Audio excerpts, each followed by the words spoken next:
The sky so far, but I can't lose it.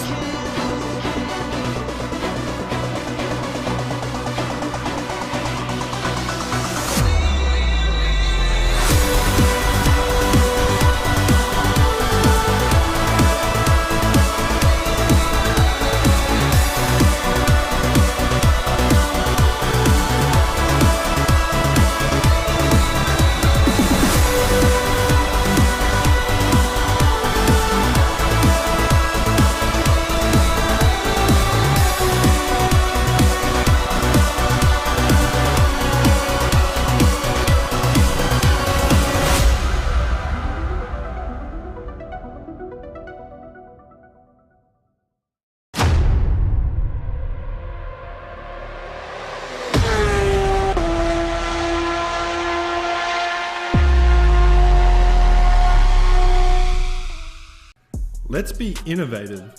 Let's challenge a norm. Let's raise the bar.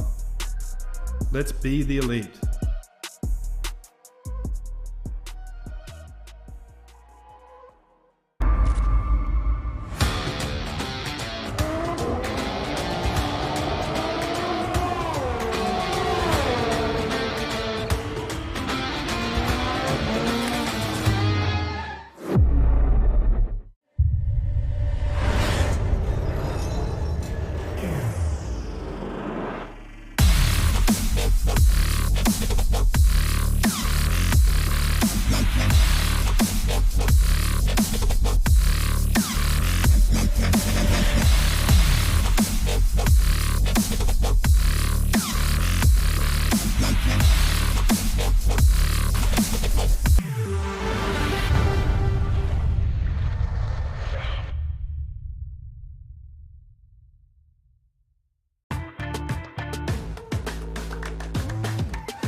To be the best, one must beat the best. Ovals, road courses, the streets of iconic cities, race after race, the top sim racing IndyCar stars will battle it out. In sim racing, it doesn't get any better than this.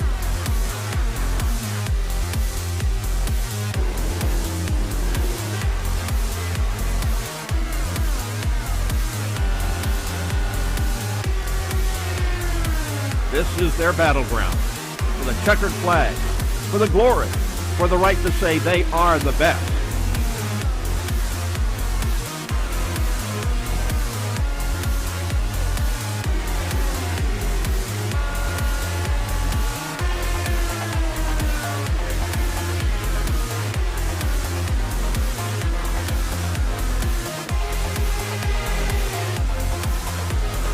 The cars and stars of the Lionheart IndyCar Series, presented by Butt Kicker, are ready to race.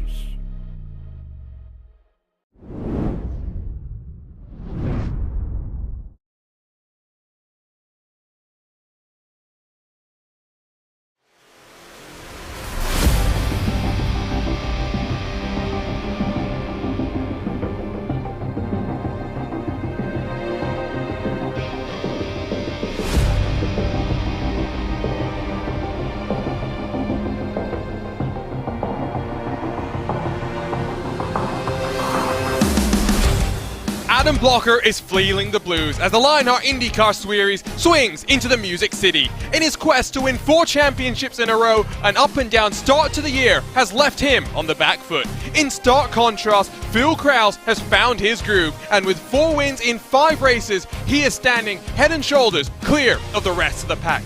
However, it's a new challenge for everyone tonight as the Lionheart IndyCar Series makes its first visit to a track that will shred through the tires. This is Nashville, and this is the Next Level Racing Nashville 200. Hello everyone and welcome back to RaceSpot TV for coverage of the 2022 Lionheart IndyCar Series. The Lionheart IndyCar Series is powered by HyperX, makers of premier gaming gear like the legendary ultra-comfortable Cloud line of gaming headsets. Whatever you play, however you play, HyperX knows we're all gamers. For more information on HyperX products, visit hyperx.com. My name is Arjuna Kankipati. Alongside myself in the commentary booth is the returning Justin Prince. And Justin, let's dive straight into our butt kicker pre-race show. Last time out, it was a fantastic race. Again, we go to Silverstone. Lots of carnage at the start, and while the front of the field wasn't as action-packed as it was 12 months ago, the rest of the fight was so intriguing. The storyline heading out of that, though, as we grab a look at our Next Level Racing schedule, is the fact that Phil Krause, 4 wins in 5 races, his lowest finish, 2nd place at Long Beach on March 23rd. The best way to put it is simple. He's out-blockering Adam Blocker. We know how dominant Blocker has been in the history of this series, especially the past couple years entering this season. Well, Phil Krause, he's taken away all the momentum and then some, especially with that run at Silverstone where he outright dominated. But tonight could be a different story. This is a very difficult circuit you have to keep in mind when it comes to this schedule. And it's the first concrete surface oval race the series has seen in a long time since they raced at Dover back in Season 5. Some of the warm-up races in the build-up to today's action have seen the drivers actually blow through the tires, so it'll be very interesting to see which drivers have figured out the right in-car tools, the right way to get around this facility to make sure they keep those tires underneath them. Let's grab a look at our butt kicker driver standings. Phil Krause almost 100 points clear. We're only 5 races in. He is running away. Alexander Van der Sat sits in 2nd with Adam Blocker in 3rd, just 7 points back from his teammate and only 1 point clear of Jason Brophy. You look at this field, you see 4 rookies up there. The most noticeable of them to me is Caleb Bensi. What a start to the season he's really had. But you look at the team names as well. Powerslide Adrenaline and the private label Team Hype. Both teams have all 3 of their drivers, 6 in total, inside of the top 10. And therefore, it's no surprise when we look at our HyperX team standings, JP, those are the 2 teams that are running away at the front of the field. Although, the Powerslide Adrenaline team need to buck up and close the gap, because the longer you let the private label Team Hype machine pull away, the harder it is to reel them in. Especially with how synchronized their strategies have been over the past couple seasons now. Powerslide Adrenaline has a lot of competitive drivers, though you have to keep in mind Powerslide Ignition. They've shown good speed in some of the races, but not all of them. I'm curious, though, of Ascari Autosport, because they've had a lot of okay performances this season, had an expectation level that was high with Barrett Rolfe amongst that grouping. They're in 5th and slowly building up more points after their very bad start.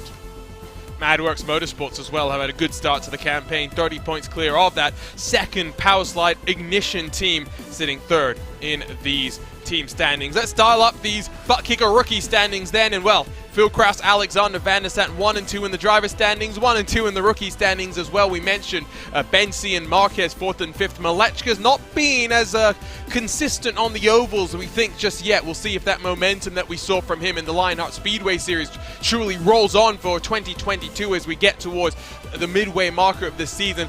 2 big shocks when I look at this though, JP. Alexis Newsom and Adriano Pinheiro. The debutant to Lionheart to kick off 2022, Pinheiro put it on pole in the first 2 races, suffered a bit in the races itself, but I'm a bit surprised the Brazilian is all the way down there in 8th. Yeah, especially since he's shown some good speed. Remember, though, we haven't seen him in all the races towards the very front, and that's critical, of course, to score solid points with how difficult it can be to get through the pack. But keep in mind, it shouldn't be a surprise to see many of these drivers in the conversation. We talked about how quick some of the drivers were when they made part-time experiences and appearances, should say, last year and a lot of those drivers have carried over to this season for their first full-time campaigns. That momentum has really pulled on forward for some, such as Robert Malechka, Bensi in particular, to try and back up the speed they showcased across Lionheart competition last year. Let's talk through your Gomez Sim Industry Series details. It's Season 10 of the Lionheart IndyCar Series in the 9th year of the Lionheart Racing Series. We've got the newest American open-wheel machine at our disposal, the Dallara IR18. All drivers share the same custom-fit setup, but with the in-car tools, the front and rear anti-roll bars, as well as the weight jacker to really dial the performance of that car in. And they were given some pointers by the setup builder, Andrew Kinsella, as to how to wring out the maximum performance of this machine. Cash and prizes, we bumped up from just over $7,000 in 2021 to over $10,000 in 2022. It's a remarkable prize pool. Doesn't just include season-long prizes, but winners in our Triple Crown races will walk away with additional prizes as well. Our series champions, when all things are said and done in this 2022 Lionheart IndyCar Series, will also walk away with the Gomez Sim Industries Formula Pro Elite Rim, as well as a next level racing GT track cockpit. One of our Triple Crowns is behind us, the second is looming on the horizon as we get set for our trip to the Indianapolis Motor Speedway in a couple of rounds time. Of course, it's the month of May, focused there in the real world as well in the virtual, as we roll towards the iRacing Indy 500. Defending series champion Adam Blocker on the back foot. The defending team champions, the private label Team Hype, very much on the front foot. And let's talk more about this track then, JP. I mean, you talk about the concrete surface, we'll talk about the 14 degrees of banking, the multiple lines that you can take as well, but up above, you get the sense that we're in for a real treat here today.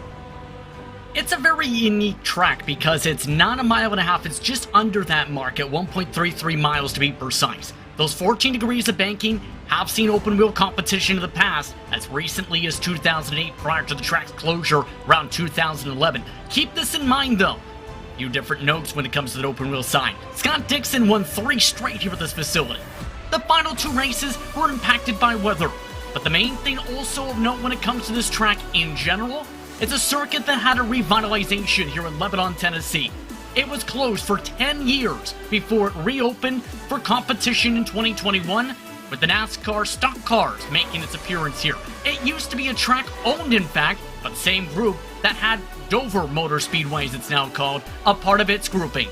Now, for these respective competitors, they're looking to try and get themselves settled in for what's going to be a difficult one. This concrete surface, known for plenty of surprises, plenty of difficulties, and plenty of guitars playing in victory lane. Unless you're Kyle Busch, in which case you smash the guitar, but we do not advocate guitar violence here. And a shout out to the graphics wizards behind the Lionheart IndyCar Series, Tyler Graff, with a wonderful series logo and race logo, in fact, today for today's event. Just a minute left in practice before we get underway with the crucial 5-minute qualifying session. Why is it crucial? Well, because passing is expected to be difficult. Fuel saving is also going to be important. It's a 150 lap race, just around 200 miles, with a fuel stint predicted of anywhere from 47 upwards in terms of lap time, in terms of fuel stint. However, the tires will fade off as you go through the stint, so managing them is going to be important. But hypothetically, JP, you can make this a 2-stop race and put other people inside the danger zone if they come down onto pit lane. We're talking about this in length, and in particular, I've noticed this with some of the drivers in practice for tonight. Drivers, depending on how they play things in terms of if there's a cautions, or more so when it comes to the fuel mapping, and how they handle themselves to the corners, might be able to make that stretch forward to get a little bit longer on their stints by up to 12 laps.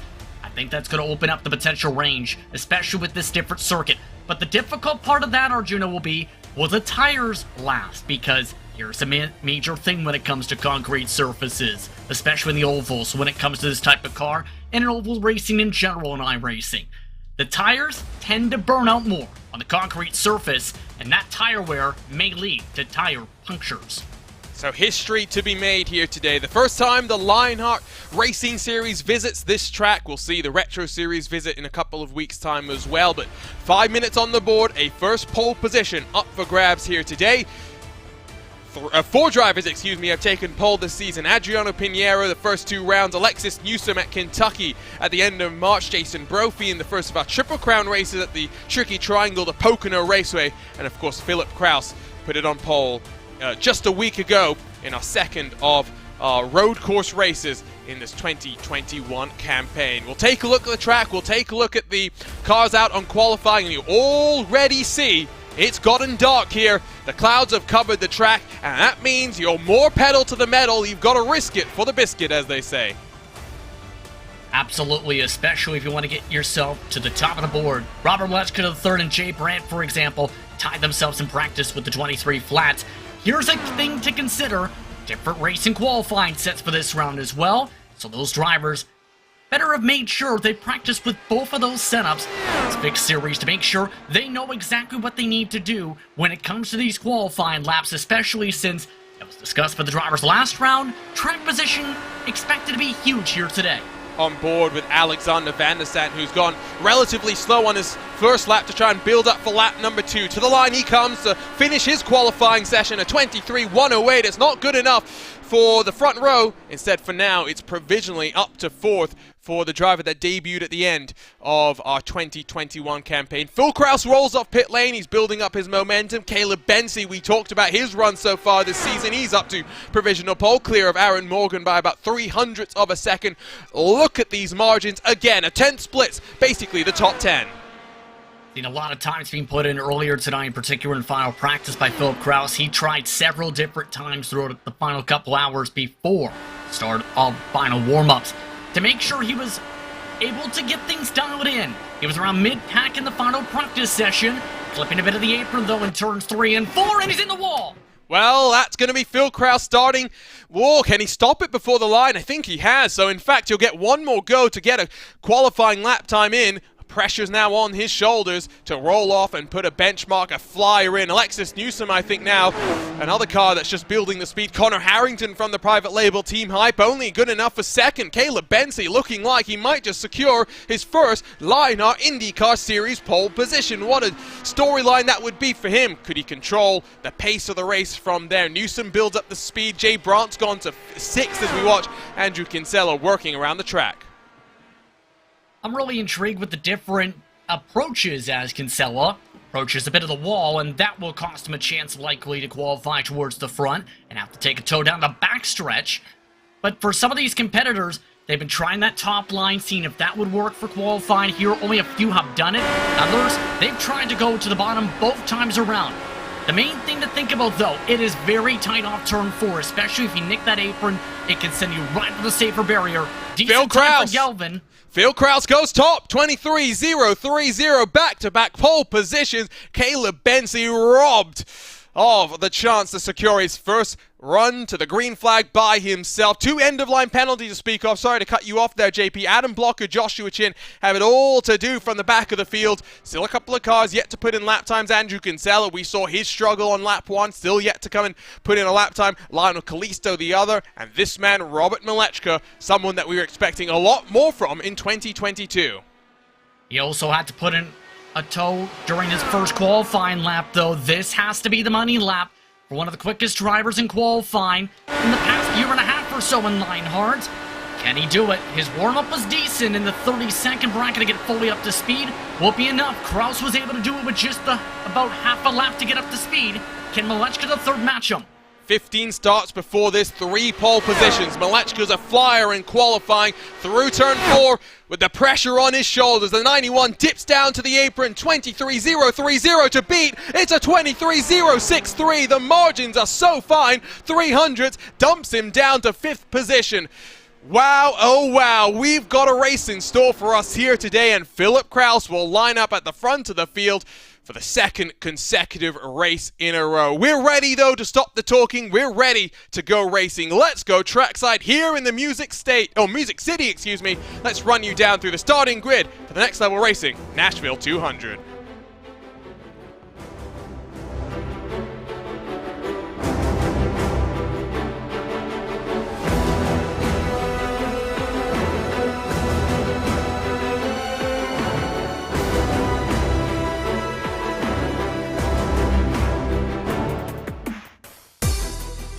It's his third Lionheart IndyCar Series pole position, and back-to-back Phil Kraus will lead us to the green.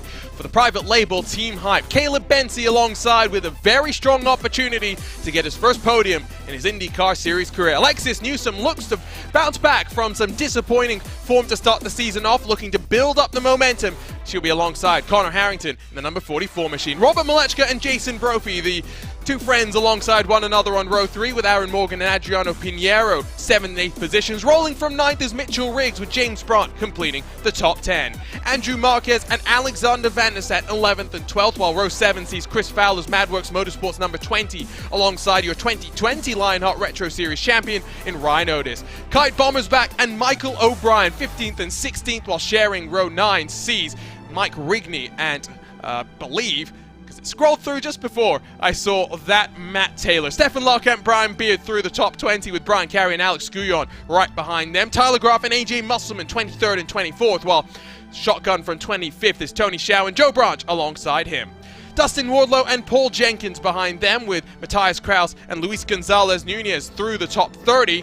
31st sees Andrew Kinsella with Jason Galvin alongside two cars that have some work to do. Ron Hacker, Chris Lanini share row 17. Barrett Rolfe, again a disappointing qualifying for him. What does he need to do to get that car up there in the field? He'll be alongside Matt Houston on row 18. Final car with the lap time on the board, it is Adam Frazier, while Adam Blocker, Joshua Chin end of line penalties. No lap time down from Lionel Kalisto. He has got a lot of work to do along with those hard chargers he will be with. As always, we have onboard cameras throughout the entire field, but 4 very special ones. Let's run you through our featured onboards here today. Phil Kraus has the Moser Racing onboard, redefining sim racing. Go further, go faster with Moser Racing. Visit moserracing.com. With the Next Level Racing on board today, it's Mitchell Riggs in the 09. Take your racing to the next level. Visit nextlevelracing.com. Ryan Otis carries the butt kicker on board. Sim racing is better with butt kicker. Visit thebuttkicker.com. And with the HyperX on board, it's Matt Taylor. Whatever you play, however you play, HyperX knows we're all gamers, and HyperX is always ready to game. What does Nashville have in store for us? It will shred through the tires. Who will get into the groove? Who will feel the rhythm in the Music City? 150 laps on the board. Phil Kraus is looking to win 4 races in a row. To quote Justin Prince, he's looking to outblocker Adam Blocker to try and dethrone the king of Lionheart. Competition, commitment, excitement. This is Lionheart, and this is the start of the Next Level Racing Nashville 200. We're getting ready to go racing, and Phil Kraus punches the throttle. We're racing in the Music City.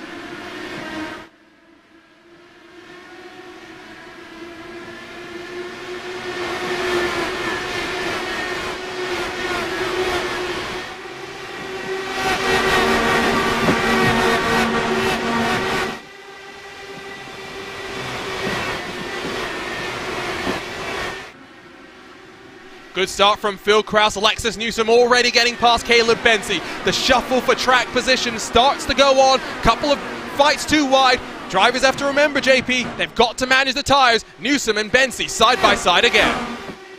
Newsom showed a lot of comfortability when it came to qualifying up towards the top. It looks like Newsom's carrying that momentum and has found something that seems to be working to get some clean air and avoid some of the aero wash with that tight corner exit radius around the track today.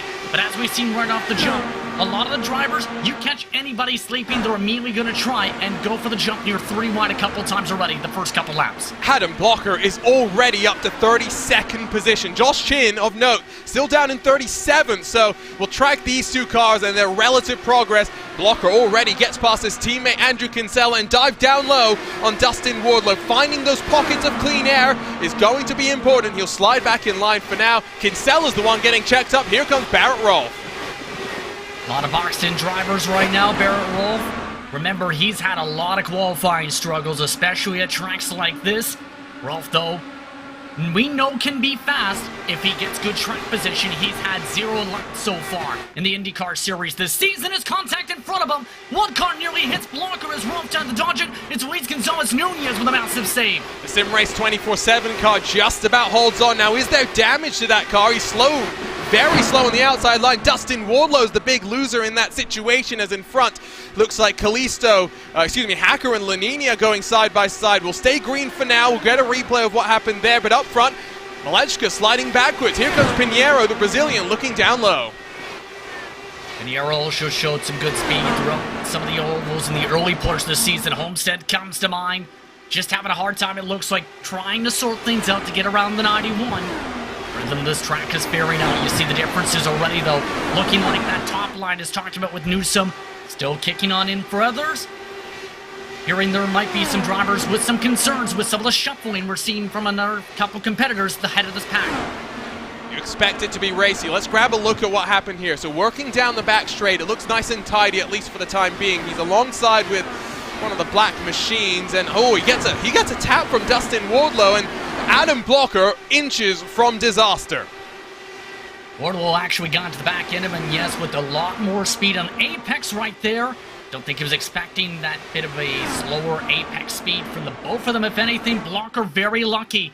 His right front tire just didn't go over top the left rear of Nunez's car. Let's grab a look on board with Adam Blocker and see from his perspective what happens. You see the contact, and now you see him just trying to shuffle down the track, and that is too close for comfort, and that's one of the reasons, among many, why end-of-line penalties are, to quote Lewis McClade, our fellow RaceBot TV commentator, suboptimal. You get put in positions where you really don't want to be. Here's a battle between Brian Carey and Tyler Groff. Carey's lost 3 positions on the start. Was talking to him before this race got underway as Alexander Van der Sant gets in front of Jay Braun. Brian Carey didn't buy the track before today, so he's had to get up to speed very quickly, but that's where JP having the teams, right, the advantage in numbers. Powerslide have 7 drivers entered in this series. Having that knowledge base that's built up from the other drivers can really help you out. It can, especially if you get the chance to, say, sit down with some of those team members, be able to see how they've been driving on the track in their practice sessions, maybe as they're practicing even as the higher benefit of those 2 options. And it really helps accelerate things if you're brand new to the circuit and or don't have too much time to learn a brand new racetrack compared to circuits that you may have had, say, 10 years of experience at. Meanwhile, though, Mitchell Riggs, liking what I've seen so far from the 09. He's looking feisty, looking clean so far, trying to get around Morgan. Morgan was devastated after the incident that happened a week ago, or rather 2 incidents, both with Adam Blocker. On lap 1, Blocker getting loose through turn 4 at Silverstone, snaps that car around. Morgan nowhere to go, he goes around as well, and then as both cars try to recover into the final section of Village at the start of the lap at Silverstone, Blocker trying a look down to the inside. Morgan didn't see him, turned in, and Blocker was already there, a bit deep and optimistic, and Blocker making contact, taking Morgan out. That's the reason why Adam Blocker is starting at the tail end of our field here today. Morgan has lost a spot to Pinheiro, but still a long way to go, sits up in 8th. Not a bad start when all things are considered. Barrett Rolfe continues to fight. This time he's alongside with Matthias Kraus. I'm trying to fight because he's got good pace. He's just been trying to fall whatever cars Blocker has already passed. Ralph is saying it looks like he wants to be the next car immediately to peel that next driver back on the pylon. See, for example, others are seeing a possible opportunity to follow suit. Matthias Kraus trying to regather around Kinsella, for example. It's not easy to pass, as we've seen, though, already. The tire wear really starting to kick in. The fall already nearly half a second for some of the cars, especially Kraus at the head of the field. We'll talk more about fuel saving maybe later on. Stefan Larkamp chasing down Alex Gouillon has a bit of separation to Tyler Graff. We talk about fuel windows, 150 laps with the indicated fuel window just under 50. We talk, though, about the tire fall-off. Undercutting will be powerful here, that is for sure. However, if we get a caution, an ill-timed caution, you're trapped a lap down. It is very much not a position you really want to put yourself in. Bomber's back had a look down low on Ryan Otis, the Madworks Motorsports teammate. Take 2 different lines. O'Brien runs the outside groove. Michael O'Brien very quiet throughout the season, trying to zip his way along that top, and you see Mike Rigney also trying to follow suit in the head of the field as well. Rigney, remember, is amongst those who has really rolled some of the strategy dices throughout the campaign. It's just been the matter of trying to outsmart the others, playing 4D chess, so to speak. Rigney, though, this time has someone on the box with him. One of the drivers, and Sam Crow, is working with him tonight. Always useful to have that second opinion in a race where strategy might decide it. Phil Kraus, already 1.3 seconds clear. We did expect the clean air at the front to be important, but he's already catching those behind us. Adam Blocker, Barrett Rolfe trying to figure out who's going to lead the charge forward between the two of them. Mitchell Riggs gets past Aaron Morgan. Morgan back to 9th. Seen that coming with how feisty Riggs was getting a couple laps ago, in particular on the bottom of the racetrack, just having a hard time with the aero wash through 3 and 4, as well as making sure they weren't side by side on exit of 4, because, as we've seen in qualifying, very easy to knock the wall down. But here's the main thing. Some of the team members are starting to work together. See this contingency, for example, right now. You have O'Brien, Fowler, and company work together. But then you have battles like this one. And how quick is the pace already for some of the drivers compared to front to back? Half a second a lap. It's nearly to where Kraus is a quarter of a track behind this main pack of cars, 23rd on back, and might be dealing with traffic in the next 10, 15, 20 laps. And that's why, if you are Kraus, you maybe bump it down into a map 5. You save some fuel, you save the tires, you try and just play the strategy out as long as you can. On board with Joe Branch, who's going to have now a look down to the inside of... that is Tyler Graf. Brian Carey loses out there to his fellow Power Slide crewmate as... oh, he's almost up into the wall! That's an airtight moment once again, and what did I just say? This track is very difficult in a stock car, let alone in an open wheel car. It's very easy if you miss that apex, especially corner off. You end up potentially knocking into the safer barrier, and it can potentially build up lots of damage. You need to be careful as a competitor and smart if you want to try and make a pass of that part of the track, and make sure you're not one of those cars washing up. One car just did that, is in the grass. Jason Galvin, the 42, shortcuts the tri-oval and slides up the track, but wrangles control of that 42 machine. That was good heads-up driving. We stay green. I seen that right in the backdrop. It looked like he was on his own, but he almost went too quick on the throttle more so. With a bit of weight checker as well, kicked him into the grass, and here's another main thing. In-car tools will be a major talking point and have been a major talking point. This track is no exception, because drivers were expected to use a lot of it today, Arjuna, and some drivers may be trying to go even more than the a lot of weight checker recommended. You've got to stay on top of the tools. You've got to be proactive. You cannot be reactive. Let's have a look at the RaceSpot TV replay and watch us. There you see the snap, and good job to get it straight and then over the grass when you've got less grip to make sure that you don't spin out. That was good driving from Galvin, but unfortunately now he is going to probably drop a lap down. He's still technically in the draft of Dustin Wardlow, but very, very close to falling out of the leading pack. There's your leader, though, Phil Kraus, rounding himself across the back straightaway, as we grab a look from the viewpoint of Barney the Flagman. Lap time here about 24 seconds right now, JP. Jason Galvin, 20 seconds back from the lead. One car already 1 lap down.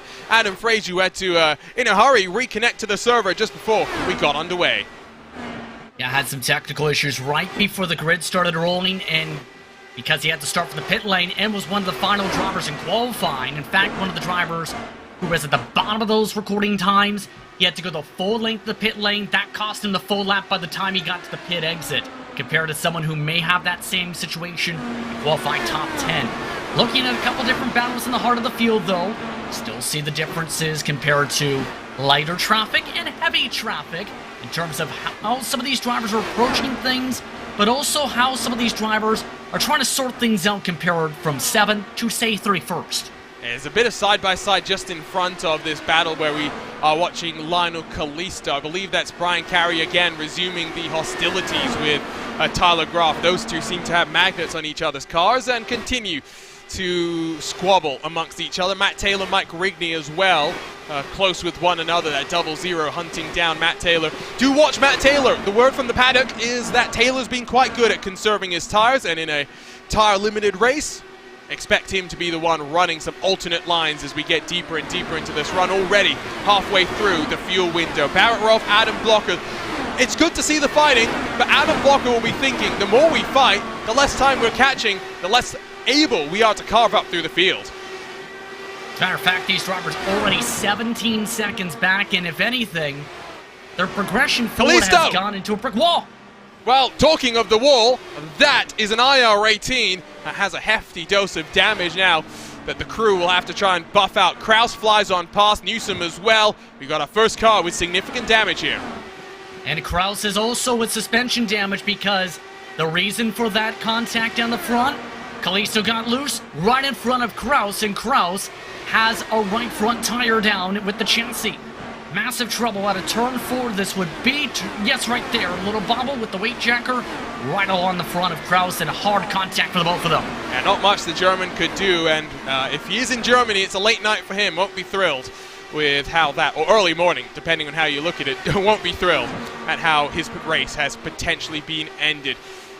Traffic does mean Newsom is closing. Gap is down to 0.8 of a second. First car they'll catch up to is Dustin Wardlow, then 1.5 seconds before they get into the meat of the field. I think that's going to be a major trouble spot, that traffic, in the next little bit, because it's going to be pretty heavy. And I'm curious how it plays out. Are we going to see a Phoenix style of traffic management? Or will we see Dustin Wardlow knock the wall down in front of the race leaders? We'll get the latter of the two. Turn 4 seems to be the problem spot for many of these drivers. We talked about needing to be on top of your tools, and Dustin Wardlow has decided that he's not going to cause any issues. He's going to take the tow back to pit lane. The Candyman drops then out of the running order. And again, we'll go back to those in-car tools. Front and rear anti-roll bar. You want it loose, if you want it free, you go one way. You want it tight, you want it to be a little bit more plowy. Maybe as you run through the run, you progress to being a little bit more free. Got to make sure on top of that. The weight jacker as well will help you, and I think that's one thing where drivers sometimes find themselves just a little bit back on, in terms of responding to where they are. We'll have a look at what happened to the Candyman. Compared to the very loose weight jacker moments, this just as simple. Plowed tight, not a good corner, apex off. Into the wall, bye-bye suspension, bye-bye race car, and as a result, into the grass. Matthias Kraus is back on track, by the way, rolling off a pit lane. So is Lionel Kalisto, both 5 laps down, but seems like the damage that they incurred was, at the very least, not significant enough to drop them out of consideration here today. Well, we're in this single file stretch of the race where the tires very much have burned through. Barrett Rolfe past Paul Jenkins. That's really the only bit of action that we've got. But let's take a look at our Moser Racing driver profile, and it's someone that does enjoy a short track. Now, this isn't a short track, but I think those instincts of preserving your race car and moving forward will be important. Brian Beard, 91 career starts, going back to season 5 when he started his career at America's National Park of Speed. 28 top 10s, 2 top 5s, but more significantly to me is 2 pole positions. He's a driver that knows how to extract speed in qualifying. Yeah, we've seen it in particular at a lot of the bigger tracks. Last season in particular came to mind where he seemed to start towards the front at tracks like Pocono. Tracks such as Indianapolis showed good qualifying pace, and if I remember right. Beard's someone that, when the bigger the track is on an oval, the more consistent he can get. I like the speed he showcased in this series. It's just been the trouble this season of getting himself fully in the conversation. He's been borderline top 10 throughout the season as, this is a call. Jenkins is pitting before lap 40.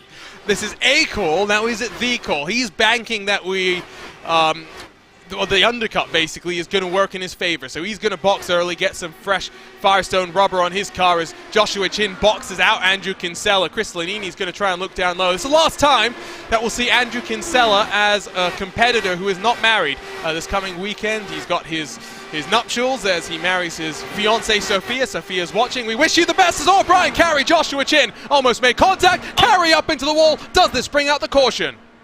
This has to. He's spinning down the track. There it is. And that is not what Paul Jenkins would have wanted to see. He goes 2 laps down in the blink of an eye.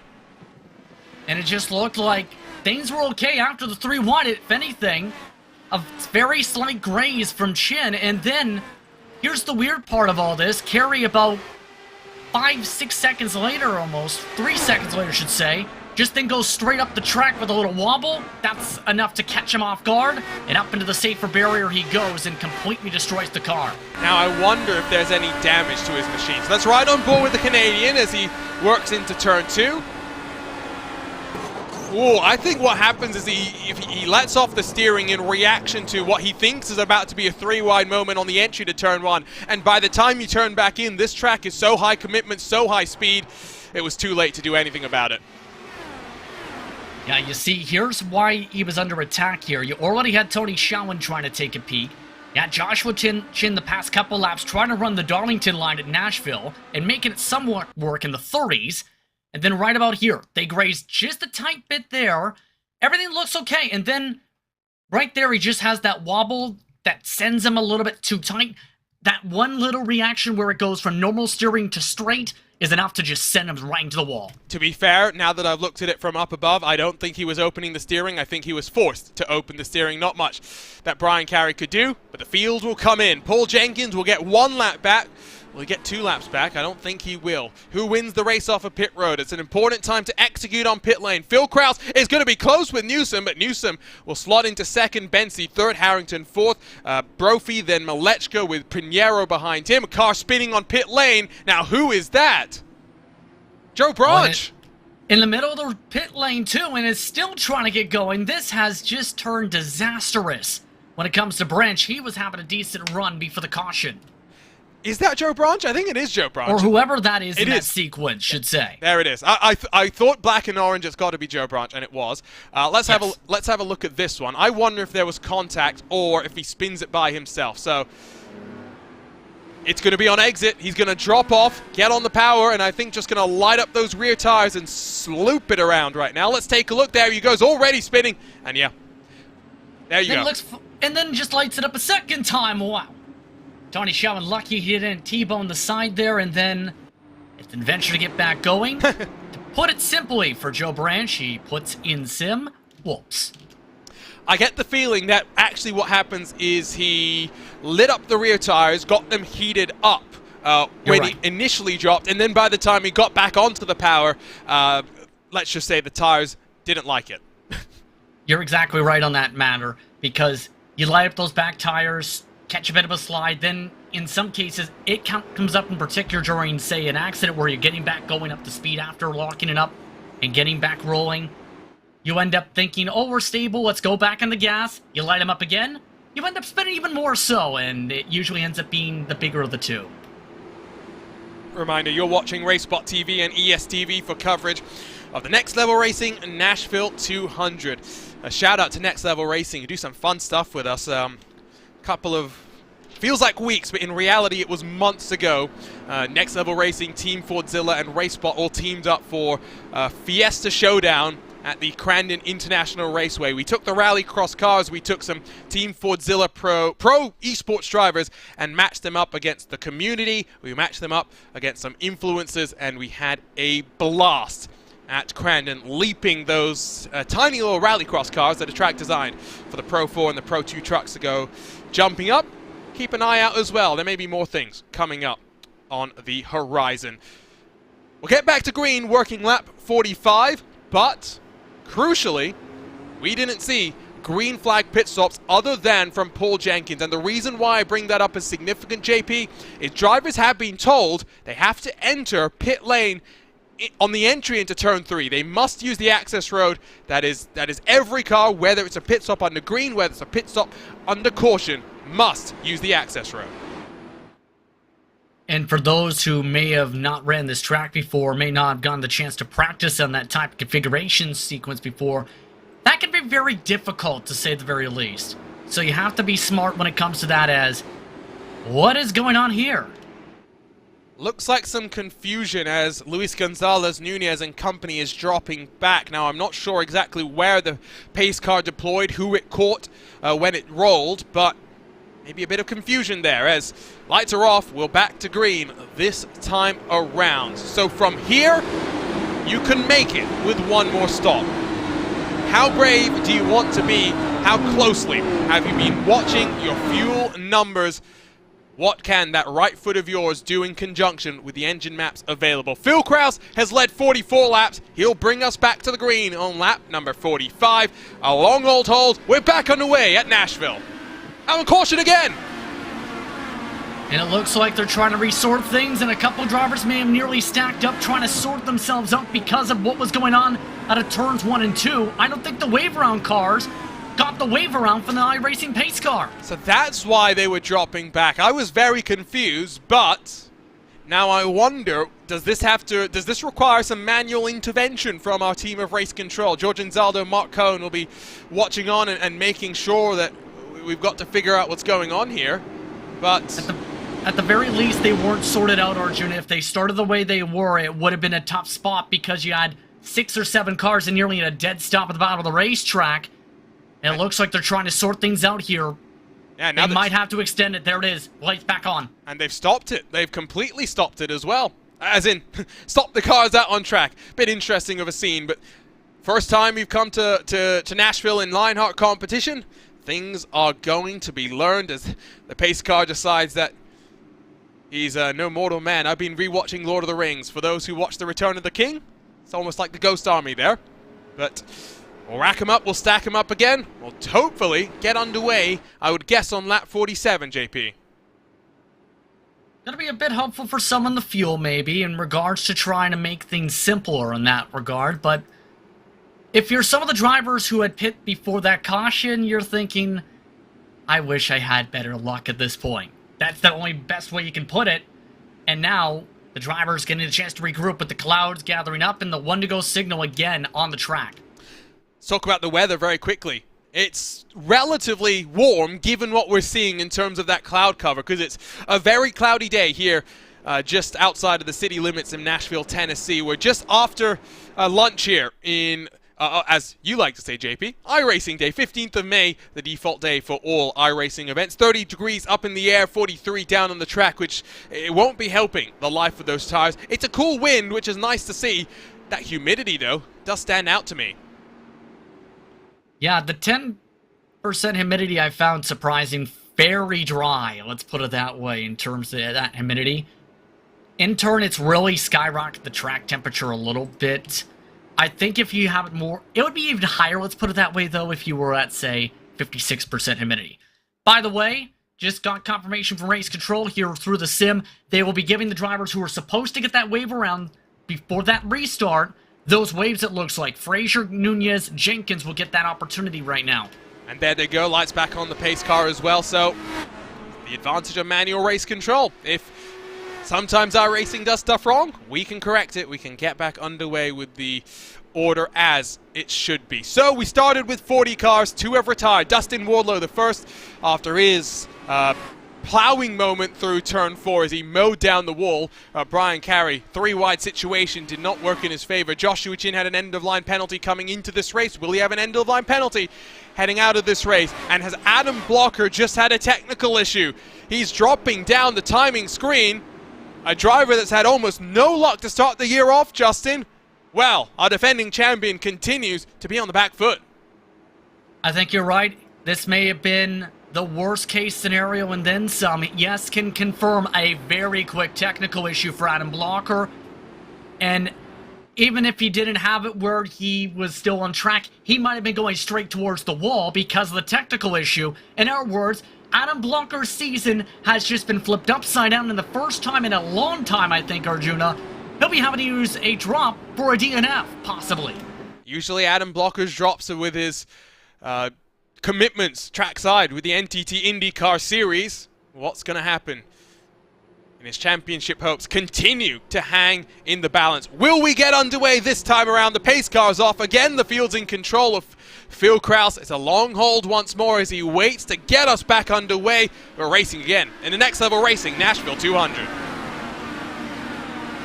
Already a few of the drivers getting a bit antsy. Jason Brophy, he already lost the draft in that first run. Robert Malechka the third, wanting to get by already, just can't get the run, it looks like. Good indication of what a restart's going to look like at the front of the field. No real moves being made. You look backwards, though, and drivers have looked to try and time that caution. Tony Schowen sees a fistful of dirty air going the way of Stefan Larkamp from Barrett Rolf. He'll try and take advantage of that situation. Rolf gained a few spots with that caution flag, was at the back end of the top 25. Now looking to battle it out for 21st. Just has to be able to complete this, and he can't afford to diddle-daddle with this. Guyon not making it easy, but Rolf could lose the draft if this continues for another set of corners. It's going to, it looks like. Adam Blocker has scored his 4 laps down. Will we see him roll back on, out onto track? I think we will. He's going to try and salvage something from the race here today. Andrew Kinsella alongside with Stefan Larkamp now as they squabble over what is 24th position. I just saw as well that his current fiancée, soon-to-be wife, Sophia, has jumped into the YouTube chat, so I'll reiterate what I said a couple of laps ago. Kinsella, his last race as, well, not a bachelor, but as a not married man, celebrating his wedding this weekend. We wish him and his fiance the best for all of the future. Battle going on behind Joe Branch as well as Jason Galvin squabbling. Remember, Jason Galvin's the one that had that very scary trip through the grass after losing it out of turn 4. And he's one of the few drivers who's led laps in this race here today from that time at Dover in series history. Season 4, Season 5, that was about at least 4 years ago, give or take. And Galvin was one of the few who led laps. Adam Blocker, you could put in that category. A couple others as well who've made starts this season. Jason Galvin, though, has really struggled here in Nashville with some of the conditions. Several you can put in that category. Pinheiro, though, he's been nice and calm and very quiet right where he started the race in 8th. He's been running some interesting lines as he searches for some clean air on the nose of his car. In front of him looks like Malechka and Brophy again trying to figure out who wants to try and lead the party as they look on forward. Pinheiro, though, can't just look forward. He's got to look backwards as well, as closing on him is Mitchell Riggs. He talks about Ascari Autosport and the run that they've had so far this year. Mitchell Riggs, not Barrett Rolfe, might be the one that we look to lead the charge through the rest of 2022. Riggs has been a bit better in qualifying. His luck has been in the same boat, I've noticed, compared to his teammate in Rolfe. But you're right in terms of some of the consistency we've seen at times. Riggs, when he's got himself dialed in, really dial himself forward up on the grid. Right now, just trying to pace himself with this aero wash and trying the different lines. You see it right there. Pinheiro going for that top line on entry, forced Riggs to lift a little bit more on that apex. Cost him a little bit of time. Now he tries the bottom to avoid some of the aero wash. Right there it is, right there to get him tight again. Behind them, Ryan Otis, Jay Brandt fighting over 12th position as your 2020 Lionheart Retro Series champion gets past the 15, who's lost 3 positions from where he started. Big movers, big shakers to get things underway here today. That's not the right button. That is the right button. 14 positions for Barrett Rolfe, 13 for Joshua Chin, his end-of-line penalty, and not letting him carve through the field in the same way that we saw from Adam Blocker. So Chin has still got some work to do and might have another end-of-line penalty if race control decides that he's responsible for the moment of contact that saw Brian Carey end up out of this race. Again, the gap up front has increased. It's up to 1 second as you see Adam Blocker slotting into line. He's looking feisty as he tries to fight his way to the front of the pack. 4 laps down, though, and this would be his worst finish in a long time, to say the very least. 35th position on track. 2 other cars, 1 lap down to the race. Everybody else is either out of the race or 5 laps down. Of note, Fraser Munston with the disqualification. He didn't serve a black flag. But for Blocker, he needs a lot of craziness. He needs this racetrack to turn into the Monster Mile. Unfortunately, that's not likely to happen, even though they had that affiliation in the past. Tony Shaw and Andrew Kinsella, Powerslide teammates alongside one another as the Iowa native rips the outside groove and works his way up to 23rd position. Continue to fight side by side. Remember, we were just in the midst of working through traffic before the caution flew for the first time today. So for the likes of Phil Krause, Alexis Newsom, Caleb Bensi, they've got some time to settle back into the groove and enjoy the clean air that they'll have right now. But already now, 14 seconds, 15 seconds off the leader is Matt Houston in 32nd. We're not far away from seeing the leader back into traffic. Still about 15-20 laps away based on the current pace. The main trend of notice, though, is especially with some of these leaders battling out and some of these other drivers in the middle of the pack trying to sort things together, Krause has had the strategy of break ahead, try and get around 1.3 seconds, I've noticed, then let it back on down, keep it even around that mark if he can, save a little bit, if not a lot of bit of fuel, up at the very front after setting the fastest laps in the entire race for the entire field by a couple tenths of a second. And then, if it comes down to it, don't be afraid to let them reel in a bit with some of the aero wash with this back end of the train. That's what happened last run. Wouldn't be surprised if Krause tries that again, especially with how treacherous things were getting back around this grouping of the 20s last run. And going back to Adam Blocker for a moment, it's basically damage limitation right now, JP, where he needs to make sure he doesn't get any penalties heading to Watkins Glen. He needs to make sure he's in a position where if other people have trouble, he's able to work his way forward and recover some points. But ultimately, it's very similar to what we talk about a lot during the VCO Esports Racing World Cup, where it's a team composition there, but with drivers running by themselves. So 3 cars, the best 2 of them score points. You never want that third car who's running dead last of the 3 to get penalty points. Blocker's in a very similar sort of a situation. especially with how bad that run at Silverstone was we talked about. He'll need to just make sure he gives the lap car space. That has been a talking point throughout the season for some, remember, where they've had battles with the race leaders, and incidents happen involving some of those groupings. You need to be smart. If you're Adam Blocker, he's looking that way right now. He's been letting the leaders fight, but also knows he's got fresher tires because the technical issue by a couple laps. That'll mean he's a little bit quicker for now, especially compared to some that are battling like this for 7th. Already getting to the halfway marker of the race as we jump on board with our next level racing onboard. Excuse me there. Looks down low. Malechka gives him some dirty air. They're losing track. Malechka got passed by Alexander Van der Sant, who's trying to bring the fight to Jason Brophy. When you look at it, not just from the individual drivers championship here, JP, you look at it from the team championship. Blocker's struggles mean that, again, with Phil Krause, Connor Harrington, Jason Brophy running inside of the top 5 for the private label team Hype, they continue to extend their gap at the front of a HyperX team standings. And that's a great point to bring up because remember last year, Blocker was essentially scoring points for his own one-team grouping. The rest of Power Slide Adrenaline had their own contingency. This season, he's paired with Alexander Van der Sant. You also put in Andrew Kinsella amongst that grouping, etc., as on top of the Power Slide Ignition drivers, such as Robert Malechka III. Here's the tough thing, though. For Alexander Van der Sant, he's been inside the top 10 for much of this race. Started in 12th, he's in 6th. Decent points haul there.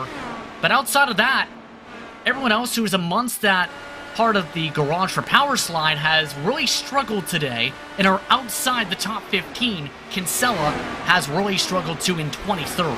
As here's a look at the ignition car. Well, let's go and contact Pinheiro. Malechka, Riggs gets involved with that caution for the 2nd time today, and Malechka and Pinheiro are done. They're dusted. Will Mitchell Riggs emerge unscathed after bringing that car down to pit lane? What did I say about being careful off turn 4? And being careful side by side if anyone slips up, if anyone clips the apron, if anyone gets tight on corner exit with how tight that exit is, you slam the wall. Malechka III says he thinks a throttle may have broke on his car as well as it takes all 3 of them up into the safer barrier at various points. Hard contact, Pinheiro and Malechka III. I mean, I wouldn't be shocked if both the left and right rear on that car have broken significantly. So you'll see Pinheiro gets a little bit squirrely. Then Malechka, well, I mean, you could make the argument, I guess, if you wanted, that maybe Malechka could have left a little bit more room and run up a little bit high. This will be a good view from Mitchell Riggs' perspective with the next level racing. Pinheiro might even have clipped the apron very slightly, and then, oh, no, never mind. Take back what I said. He slides all the way up the track. And here's the thing, you clip the apron at Nashville Superspeedway, you push tight just like that. Stock car, open wheel car, doesn't matter. And it will have big ramifications as a result for the field because mixed strategies, Brophy, Van der Sant, Marquez, amongst those coming in, most of the field is staying out though. Now, it is a bit early to make it to the end from here. I guess what they're thinking is the run was about 30 laps, which was in the ballpark of when drivers thought it would be worth it to come down to pit road, get some tires, and run, try and carve their way up through the field. Van der Sant might even beat Brophy off of pit road. It's going to be neck and neck, but I think he's a nose in front. Van der Sant might just have pulled a blinder there on pit lane. 4/10 slower from cone to cone was Jason Brophy. Yeah, Brophy's had some struggles. Oh, and hearing something may have popped up there. Pit exit closed. Oh, no. That's a penalty. So the field had yet to roll through. Now, That's an end of longest line penalty, I believe, at least. I'm not seeing anything thrown from iRacing just yet, but you can see Jason Brophy is slowing down. Van der Sant hasn't done so just yet. Yeah, Brophy has to let by the spots. Looks like Van der Sant also in that grouping, so they'll have to be behind everybody else on this strategy. So take them out of the equation for the battle up front. 19th on back pit, but many of those drivers losing time. Mitchell Riggs, main thing he had to do was change the front wing. He's still in a decent spot, 2nd off the lane of the pit lane. Off the pit lane now because of that. Yeah, when all things are said and done. it could have been worse for Mitchell Riggs. Now we get to see what old tires are like compared to new tires. Blocker's persistence has paid off, by the way, in front now Malechka and in front of Pinheiro. So still 4 laps down, but you make do with what you've got. It's as simple as that. Now, pit exit would have been closed, JP, because we've got such a big field. The entirety of the field has got to pass by the pit exit before they'll open it for cars on pit lane. Exactly. Yes, there's that access road when it comes to the circuit, but you have to remember at a lot of tracks, especially the 1.5 miles, especially tracks of this similar shape, even a little bit smaller like this one, you have to wait until you get that signal from the in-sim saying, pit exit open, be able to roll on forward. You have to come to that full stop. You cross the pit exit line at all with it labeled as closed, and depending on the severity and where you do it, you will end up being in a spot where you end up getting end of the longest line penalties.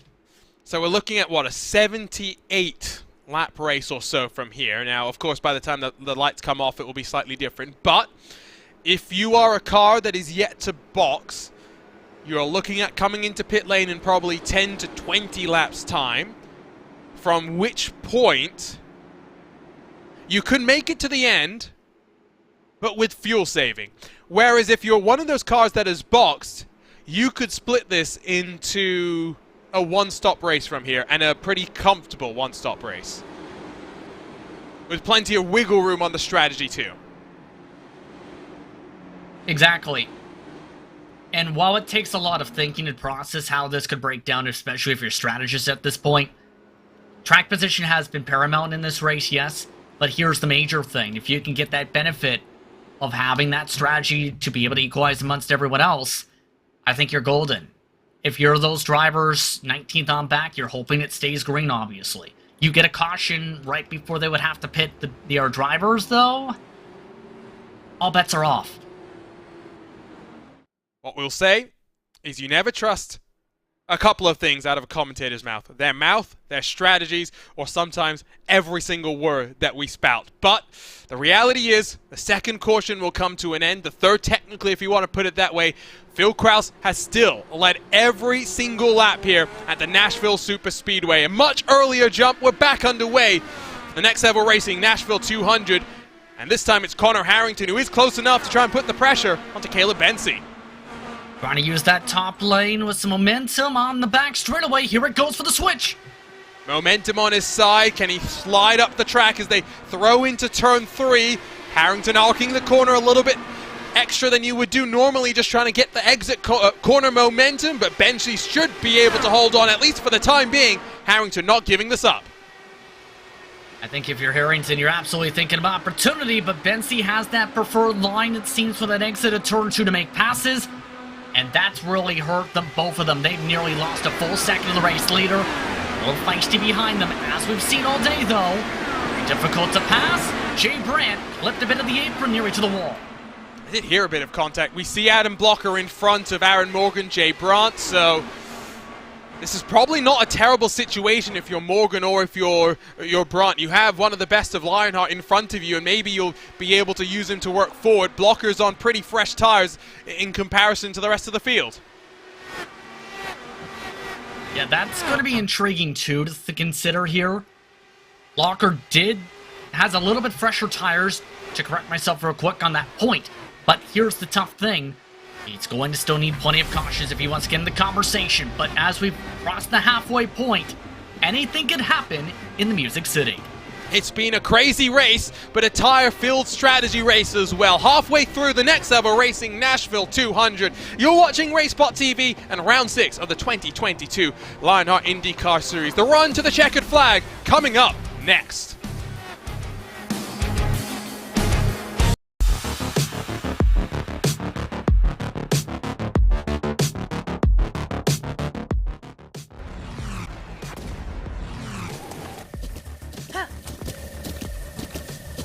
With the Butt Kicker Gamer 2, what you see and what you hear is what you feel. Butt Kicker. The future is feeling.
welcome back to RaceSpot TV and coverage of Round 6 in the 2022 Lionheart IndyCar Series. We're live in the Music City for the next level racing Nashville 200 in what has already been a crazy race with big championship implications. Alongside myself, Arjuna Kankipati, delighted to be joined by Justin Prince. And Justin, past the halfway point of this race, one driver has led every single lap. Phil Krause looks to win 4 in a row to kick off 2022. He's been controlling the tempo with the clean air all race long. He's controlled the starts and the restarts with precision. It's been difficult to keep up with car 19. But here's the thing, when it comes to this racetrack, the main trend has been attrition, and more attrition. Off turn 4, plenty of drivers have bidden the course, that is, the exit into the tri-oval. This is not an easy night. This has not been an easy night for drivers to handle themselves. This will not likely get easier as this race goes on and the strategies unfold, with many of the drivers in the pack going to have to think about pit stops here soon. One thing to note, though, of course, is that we have seen it settle down out of turn 4 somewhat, as Tony Hsiao and Joshua Chin on the entry to turn 3 are fighting side by side. We got those tire strategies coming into play, working lap 46 for many of the drivers that didn't come down pit lane through the last cycle of pit stops. Alex Guillon and Andrew Marquez are 2 of those cars. The first car that has pitted is Mitchell Riggs, who, after being involved in that contact that saw the caution fly for the second time today, already back up to 13th position. Well, part of that has been because around this grouping of cars you're at the moment on screen, it's been a powder keg of battles because they've nearly bumped and banged each other several times in this grouping. Drivers such as Jason Brophy have tried 3 wide a couple times. It has been dicey, to say the very least. It has been nerve-wracking to look at, even with how close some of the drivers have been making contact down the backstretch. So 89 laps about to be in the books. There we go. Phil Krause crosses the line as Kite Bomber's back and Mitchell Riggs, the 2 Ascari Autosports teammates, swap around up in front. Can make it from here. If you pit, it would take some mighty fuel saving. That's the word that we got. To give you some numbers, some hard numbers, it's a 60 lap fuel tank with the slight reduction that we've got for these races. So in terms of gallons, because I'm a liters person, unfortunately, that's about 15 and a bit gallons in the tank. We're looking at, for a 48 lap run, 1.23 liters a lap, 4.08 miles per gallon. To go 60 laps, you need 0.98 liters per lap or 5.1 miles per gallon. That is not an insignificant chunk of change there, JP. That's a lot of fuel mileage you'll have to try and save. A lot of fuel, I should say, in the tank in of itself, that you really have to try and maximize how you have the fuel settings, as well as how you try and do that saving, because it's very difficult in some cases to do that fuel saving. You need to be smart with it, and for some, they might not be even in the prime position to try and save, because as we've seen in some races, drivers have tried to save by bleeding the top of the very start of the run when it comes to this Dallara IR18, and it hasn't worked. In other cases, it has worked. It's a case-to-case basis, and that's the tough thing. It comes down to the driver's skill to do so. Alexander Van der Sant's recovery sees him get past Jason Galvin in that 42. Galvin will have a fight back down low. Last time Galvin was in HyperX victory lane, Phoenix last year. There's been a debate going on in our YouTube chat as to whether this is a short, and let me make sure I've got this right, because I think this is a good way of putting it. Is it a long short track or a short long track? That's the debate that's been going on. Do let us know what you think. Which way do we think about it? The configuration here, of course, in terms of the aerodynamics, more like a speedway, but maybe it would, if we threw the short oval package here, a bit more downforce, a bit more grip, how would that race us? Now in front of Ron Hacker and AJ Musselman, Joshua Chin inside of Alex Guillon. Chin from the tail of the field up to 18th position. Chin's had a horrific day, to say the very least, in that private label Team Hype machine. For much of the race, Chin had been boxed in, it seems, stuck in 30th place. Then the caution started to help him a little bit to gain some of the spots. He's been decent in the middle run. This is the best he's been position-wise all night. This is not what we usually expect to see from Joshua Chin. We usually expect him in this situation to slowly, methodically make his way ahead. He hasn't done that, as some of these drivers, in particular, he's had to fight.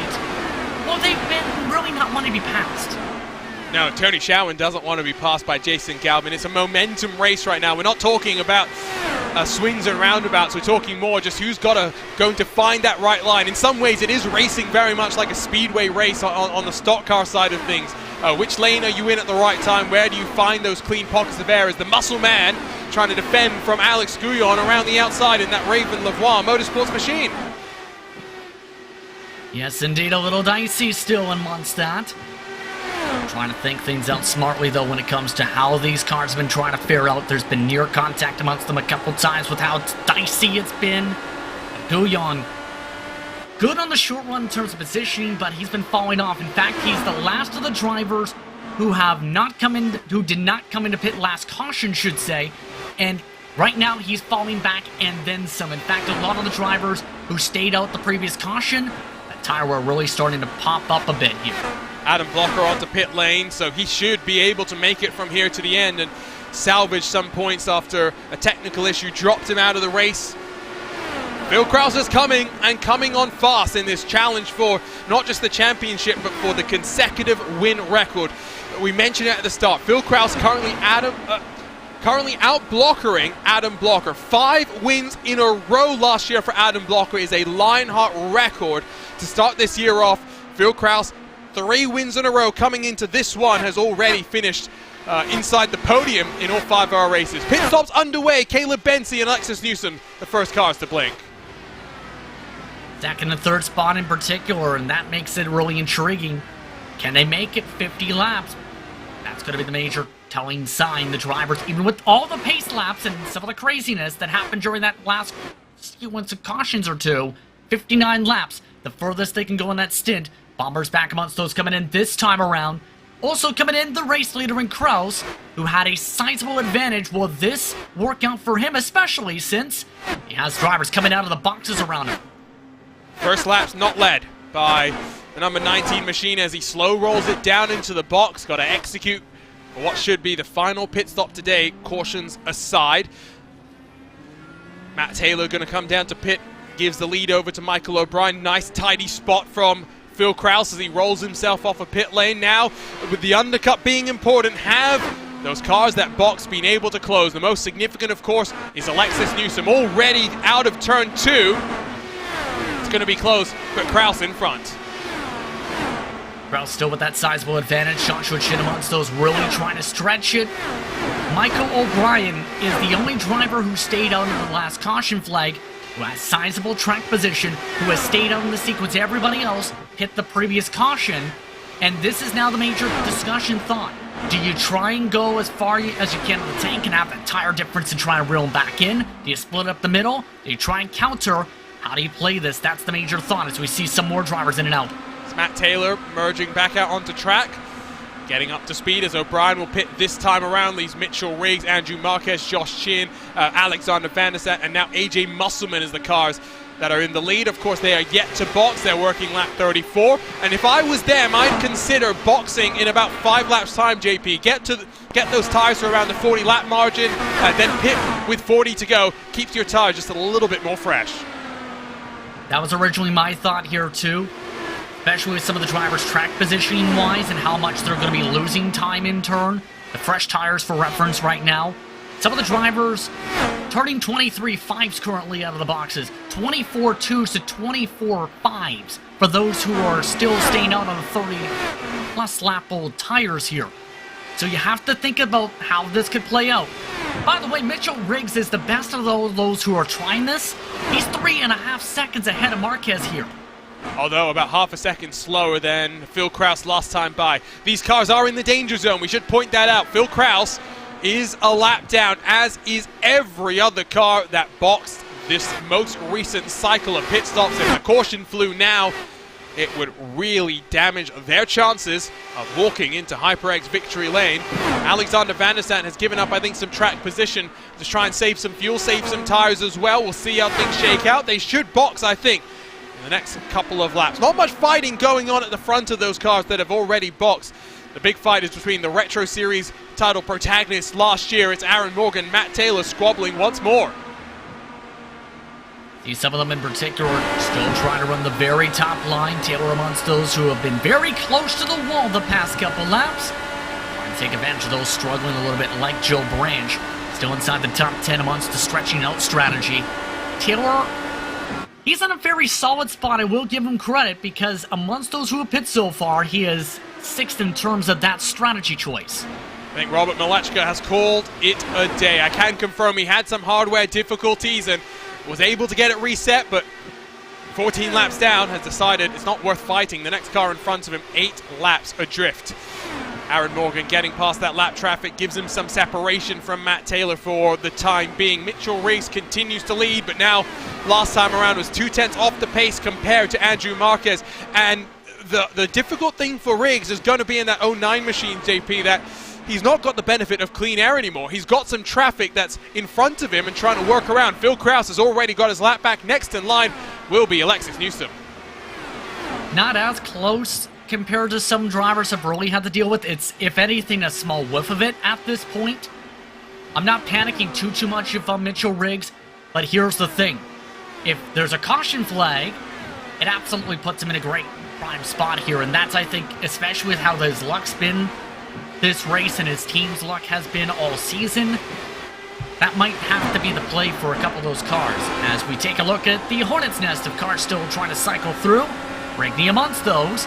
He's trying to get by Tyler Graf, Chris Lanini, who are also on the old rubber. Mike Rigney has boxed. He'll try and get past Tyler Graf, and then Chris Lanini as AJ Musselman is coming down onto the pit lane for the final time today. So with 37 to go, he'll roll back out onto track. Still waiting for the rest of the cars. I have to assume maybe what they're just waiting for now, JP, is potentially a caution, because otherwise I would have thought they'd want to come down and pit. The tire differential, we talked about how difficult it is to pass here today. It's not significant enough that with the margin that they're going to have if they box at the end of this stint, they'd be able to rocket around. They'd need some help, for sure. Here's the tough thing, too. You have to strategize as a driver, too. Even if you have that hope of that it might go green. You have to think about that big picture-wise as a competitor, because you can't really 100% guarantee if there is going to be one in this series, keep in mind. So you need to be able to think about it long-term picture. Those gambles, yes, have worked out a lot for some Arjuna, as we've seen throughout the season. However, you can't necessarily bank on it, especially with how crazy this race has been at times, all throughout the mid-pack in particular, with some of the traffic management, as we take a look at Jason Brophy amongst those trying to stretch it. Of course, Jason Brophy, one of those cars that was caught out by the pit exit being closed when he cycled down to pit lane during a caution.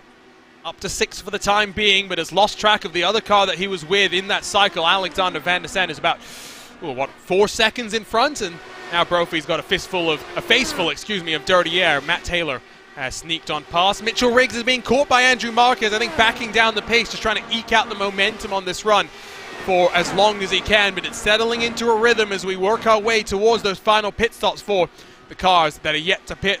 Cars first through 11th out on track. Of course, we're in the Music City, and when NASCAR used to come and race here, they had an interesting trophy. Guitars, of course, Gibson Guitars. Gibson being founded here in Nashville,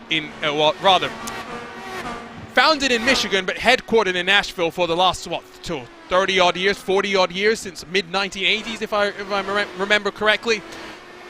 Rather delightful little trophy, if you ask me. You've got the Miles the Monster if you win at Dover, for example, the other sort of facility that JP has been referencing today. But at least for me as a guitar head, I would very much prefer to win a guitar. Although, A, I wouldn't treat it like Kyle Busch would treat it, no matter how much you want to claim that he was just trying to get a piece of the guitar for every single member of his crew. But B, I'm also more partial to other guitar manufacturers, of which there are plenty. Hornet's Nest, talked about it earlier. Ryan Otis sees in front of him Jay Brandt, behind him Michael O'Brien. And as these cars continue to fight it on out here, the intriguing mark has been here too. Briggs has been caught up in a lot of dirty air. That's been costing him a lot of time. Some of the air drivers really struggling to settle on down in said packs right now.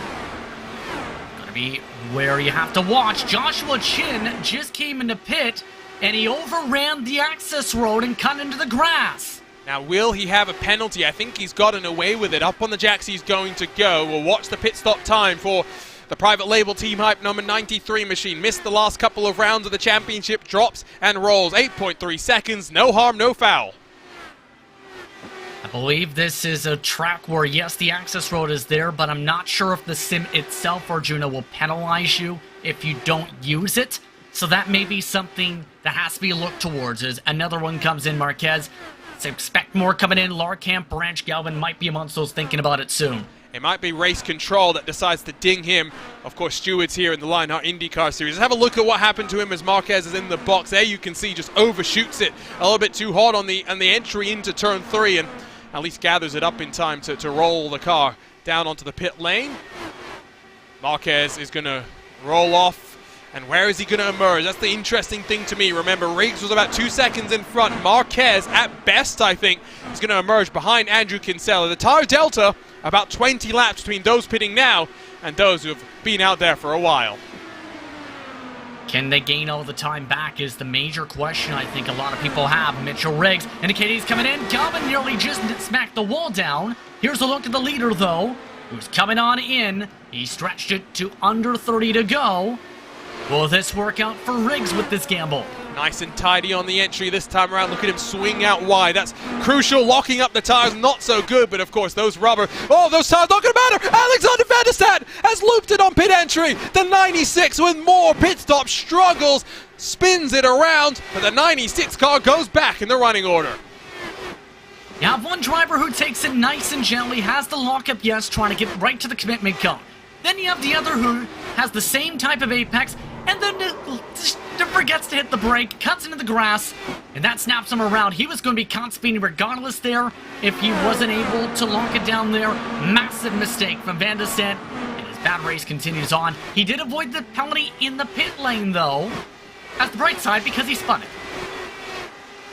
Phil Krause has got it in front of Tyler Groff, a car yet to come down pit lane. That tells you all that you need to know. It was a gamble to come down and pit. Might not be a gamble that works the way that those cars were expecting. Jason Brophy, the next car to roll himself down onto pit lane, a driver that's had his own fair share of pit road mistakes, this time nice and tidy.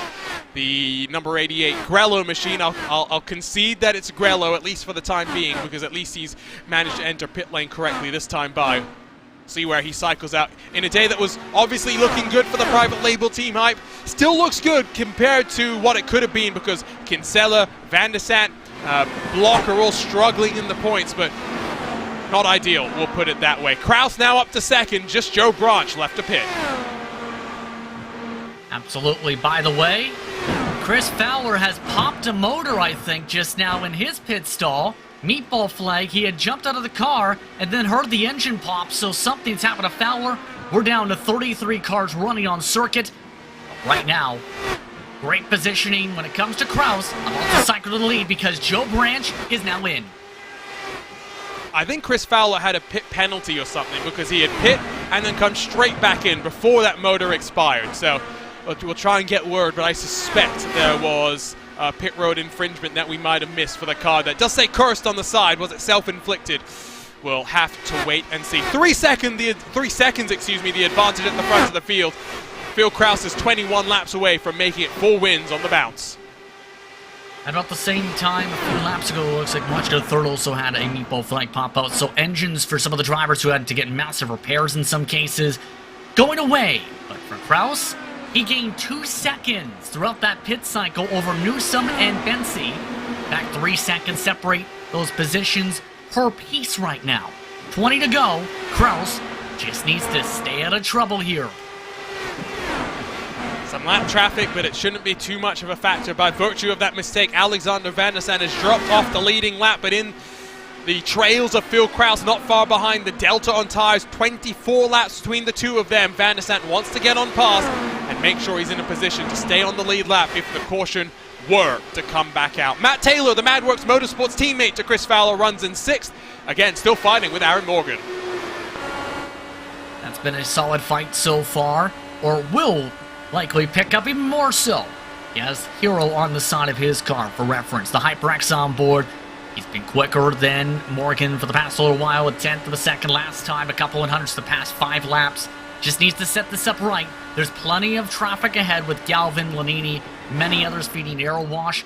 and in particular Connor Harrington letting by some of this traffic, and drivers like Luis Gonzalez Nunez also wanting to get by, who are on very fresh tires here. Box 4 laps ago, did that 14 Sim Race 24/7 car, so you can see the urgency from the man that now lives in Canada. Barrett Rolfe, well, I'm not sure what happened to him. 44 seconds on the box last time around. I think he might have had his own bit of drama. We look at his teammate, though, Kite Bomber's back, who's fighting with Andrew Marquez, the New York native, down on the low line. Very high on the apex there, a little bit of a later arc for a moment. That line just has not really too much worked, it seems. The very, very top line in 3 and 4. It has in 1 and 2 at times, though, to get that run down the backstretch. Looking like Bomber's back, just trying to find anything he can clean air-wise to find a way forward. The problem is, he's lost about 4 car lengths for this entire paragraph. The driver to watch is Mitchell Riggs. 9-lap-old tires, 20 laps better than everyone in front of him. 14.5 seconds back from the race lead with 16 laps to go. We're not really thinking about if he can win this race. We're more thinking about how high can he climb when all things are said and done. 5th position, only 5 seconds in front of him, and they're fighting up the road. Jay Brandt, Michael O'Brien. Brandt almost up into the wall. Heavy fighting in for 8th position right now. Drivers like Riggs, who are closing on into this, need to be smart. They need to keep their eyes open with how tight they're racing. O'Brien really wants to avoid what's on the side of his car, and Tyler Graff needs to be careful as the lap car in all this. Yep, he doesn't want to crash, that's for sure. Race lead, by the way, has come down. It is now, 1.8 seconds about there? Traffic's playing a factor. The traffic will give, the traffic will take. And the traffic that Phil Krause has just had to work past will now be consideration for your 2021 Lionheart Speedway Series champion. 13 laps to go here in our debut race at the Nashville Super Speedway. I mentioned it earlier, it's not the only time we're coming here in 2022 for Lionheart competition. The Retro Series will come here at the start of June. That's going to be an interesting race to see as well. And then the Speedway Series at the end of June. So still 2 more races to look forward to if you're a fan of this track here in Tennessee. Well, I'm curious how the Retro Series will race here because, well, there's not a historical reference to a Lotus 79 driving at a racetrack that opened a couple decades ago. So I think that race will be a pretty wild one in some circumstances. But it's having the chance where, for drivers in terms of this traffic, it can be very tricky if you're Philip Krause. If he reaches a big gaggle of cars and Newsom can quickly get by some cars to counter, it falls back in her direction. If Krause gets by quickly, and it goes back into Krause's hands, especially coming up to 10 laps to go. And you also have to factor in the possibility of the fuel concerns, especially with some of those drivers trying to stretch to 50 laps. First driver in regard to those who had pit with a different strategy, Mitchell Riggs, 9th position, 14 seconds back. He's closed a second on Aaron Morgan and even Connor Harrington as well. So pace continues to tumble for him, or rather to be steady. 23.7 for him, a 24.3 for Aaron Morgan. Quite considerable. Alexis Newsom has slid backwards again, now 2.8 back from Phil Krause. So the traffic has played a major factor. 9 to go. Krause continues to putter around. He's in control of his destiny here. And he's really letting this league grow itself with Newsom stuck in a heavy gaggle of lap cars right now. Krause getting a massive amount of buffer time. Question will be, is he good to go? But looking comfortable based on his pace. What we've seen from some of the drivers in terms of how some of them have stretched it. How those fuel modes will be utilized. Newsom finally gets clear of some of the cars, although some more want to get by her. Mitchell Riggs now disposes of not just Michael O'Brien, but Ryan Otis as well.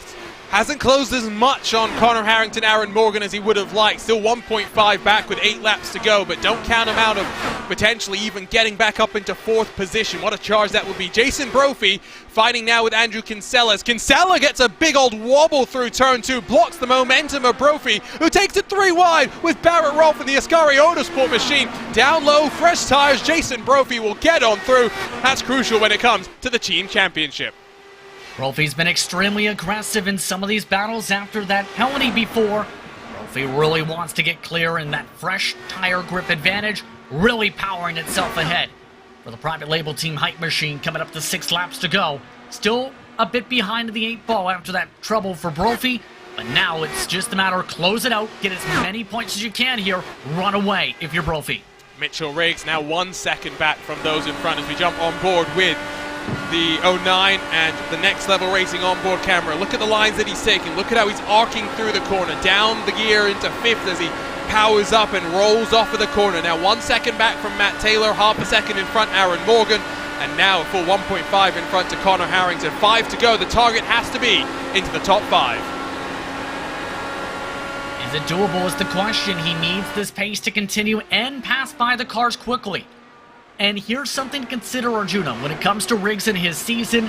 37th to start the year, 32nd, 23rd, 14th, 9th. His finishing positions. He's improved every single race. This would be a new career high, regardless if he can move himself ahead here from this spot, if he stays in 7th or to the top 5. Let's give a shout out to Joshua Chin as well, who is up to 11th after getting an end of line, or having to serve, I should say, an end of line penalty at the start of this race. Might still even be looking at a top 10, not far behind Andrew Marquez, although both cars very similar in terms of the tire life. Running out of time is Mitchell Riggs. Still 8/10ths back as out of turn 4 comes Philip Kraus, white flag in hand for Barney the flagman. Been a dominant performance from that number 19 machine. That'll be next time around, of course, Arjuna, as well as Barney gets ready to wave that.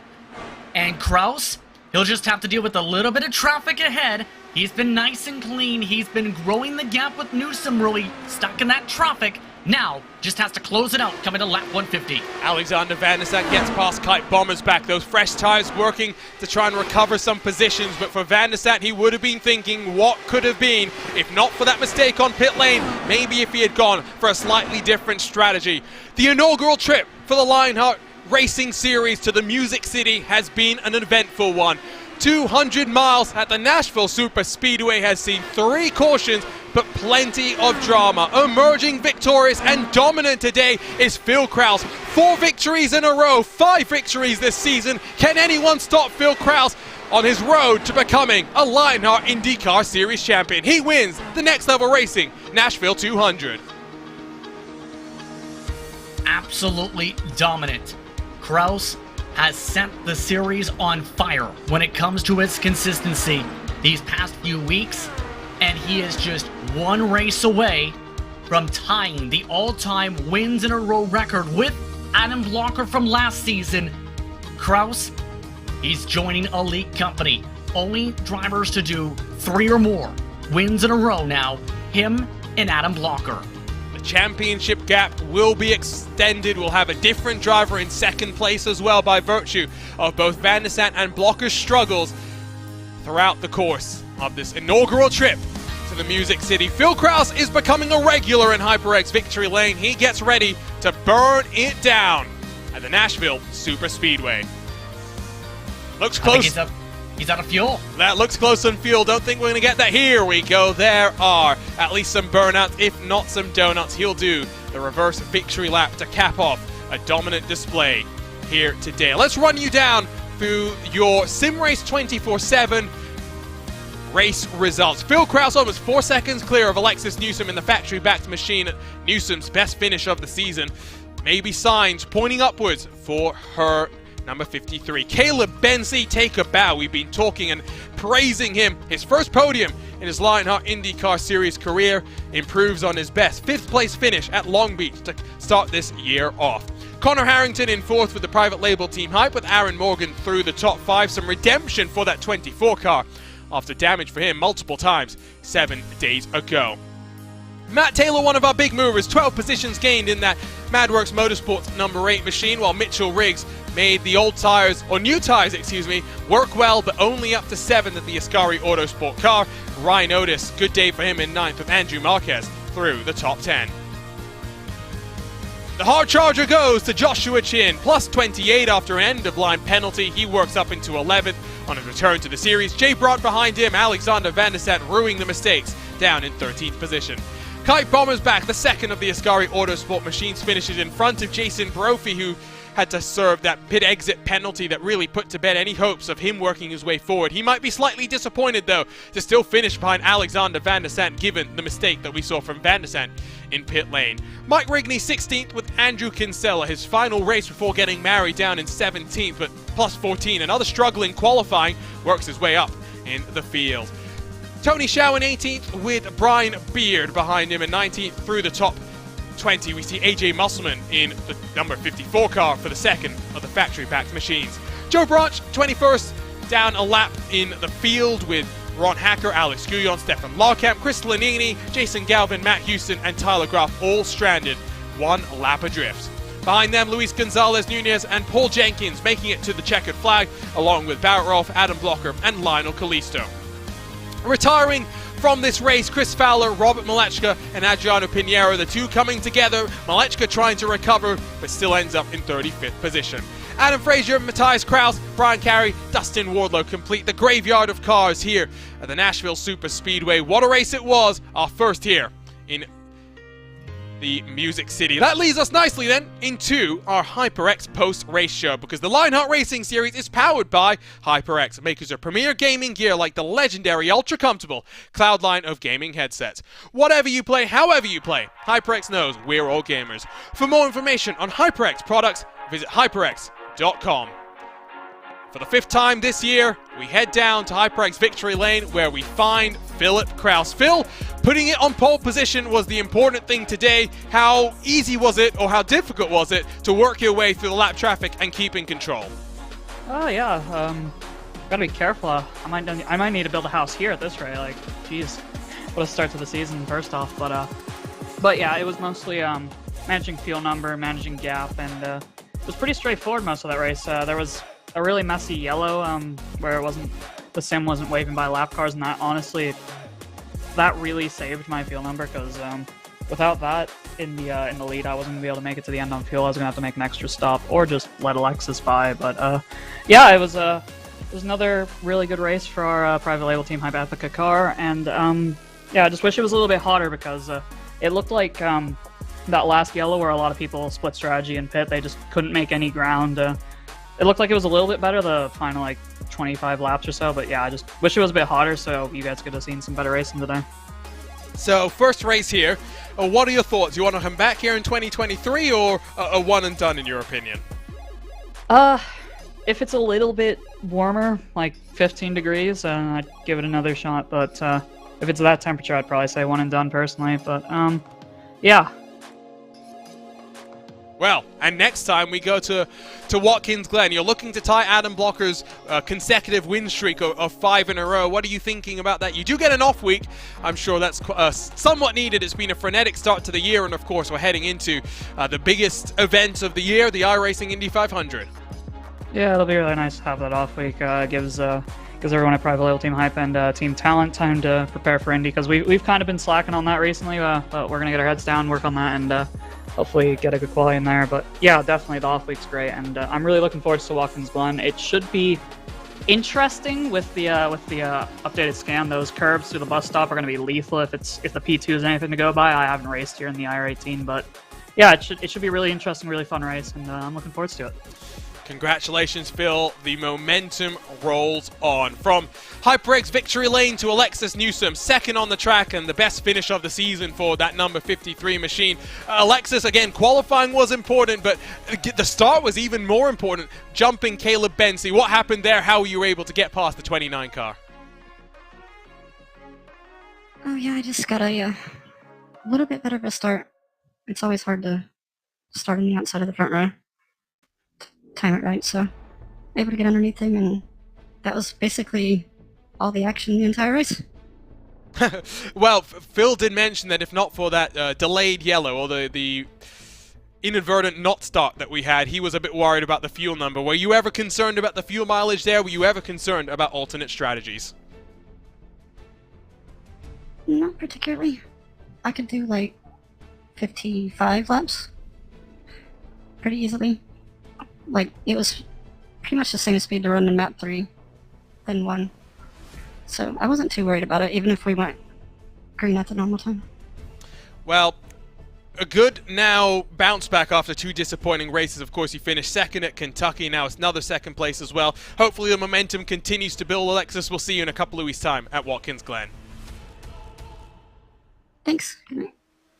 Alexis Newsom, second place for the second time this season. Hopefully some momentum starting to build for the number 53 factory-backed machine. Now, for the first time in his career, Caleb Bensy's on the Lionheart IndyCar Series podium. Caleb, qualifying went great. What happened after that?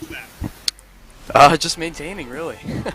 Yeah, it's really tough out there with the dirty air and just the way the track's kind of, the surface and all that. So I was just trying to maintain position. It was kind of weird timed cautions there, try to save a little bit of fuel here and there, and yeah, it was pretty tricky there coming out in the middle of all the people who pit earlier. So it was just really about keeping the car safe. It was pretty sketchy. So keeping the car safe, keeping track position, hitting fuel numbers. So lots to keep track of, but awesome to get a P3. Wasn't really expecting that coming in, so really happy with that. It's been a good start to the season, Caleb. I mean, inside of the top 15 in all of the races leading up to this one, 5th at Long Beach, 7th at Pocono, that double points race. You must be pretty delighted with how the step up to the IndyCar Series has been going for you.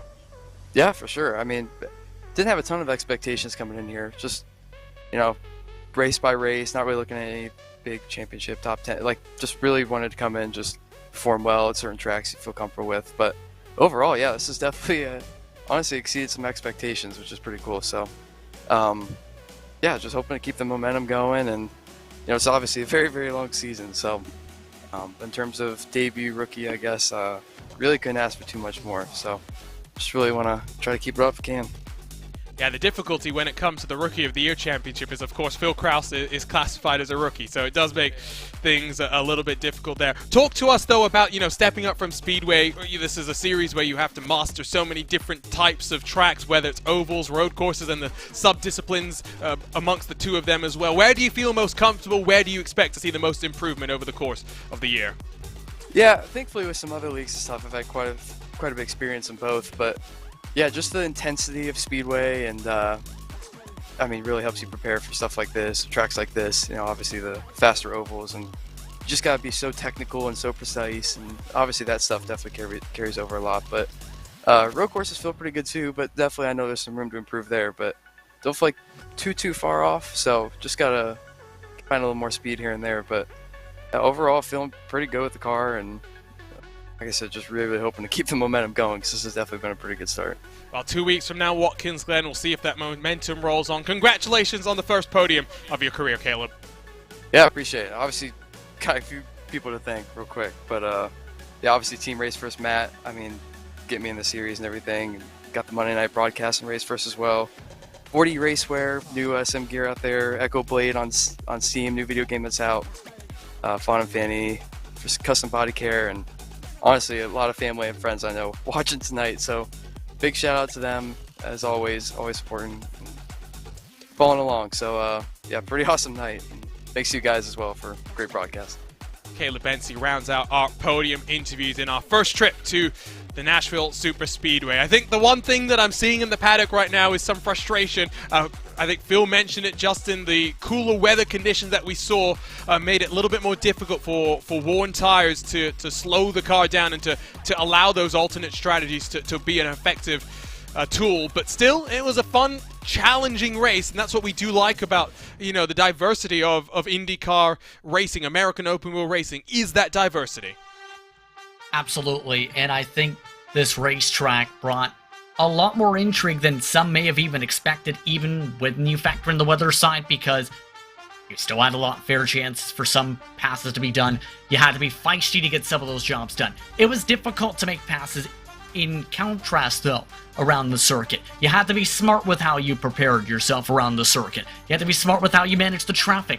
All that came to play in so many different ways, and I think even seeing some of the fans watching along here tonight, and seeing some of the folks who know the history of this racetrack, especially the fans and the drivers, such as the Laziers, such as the Scott Dixon fans of the world.